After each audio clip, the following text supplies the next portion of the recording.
కుటుంబం ముఖ్యమంత్రి పీఠాన్ని అధ్యక్ష పదవిని ఎప్పుడైనా వదులుకున్నారా? 2001 నుంచి ఇప్పటిదాకా అధ్యక్ష పీఠం ఎవరికైనా బీసీ బిడ్డకి ఇచ్చిండ్రా? ఇవ్వలే.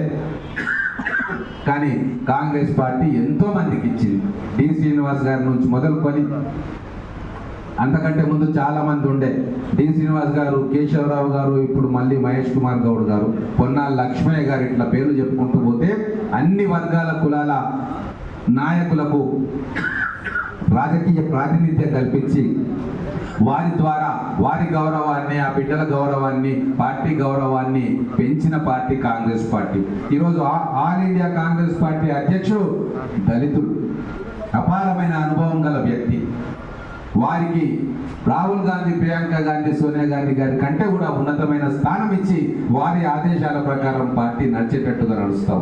కాబట్టి సామాజిక న్యాయం చేయాలి, కావాలి అన్న ప్రతి ఒక్కరికి నేను ఒకటే చెప్తా ఉన్నా, కాంగ్రెస్ పార్టీతో మాత్రమే అది సాధ్యం. కాబట్టి మీరందరూ ఏకమై కాంగ్రెస్ పార్టీని బలపరచాలి. రాబోయే రోజుల్లో ప్రజాక్షేత్రంలో అభివృద్ధికి, సామాజిక న్యాయానికి, సమాజంలోని సమతుల్యత సాధించడం కోసం కేవలం కాంగ్రెస్ పార్టీ ఒక్కటే మన తెలంగాణ రాష్ట్రంలో దిక్కు అని చెప్పి అందరికీ కూడా చెప్పాల్సిన బాధ్యత ఇక్కడికి వచ్చిన కార్యకర్తలందరిది.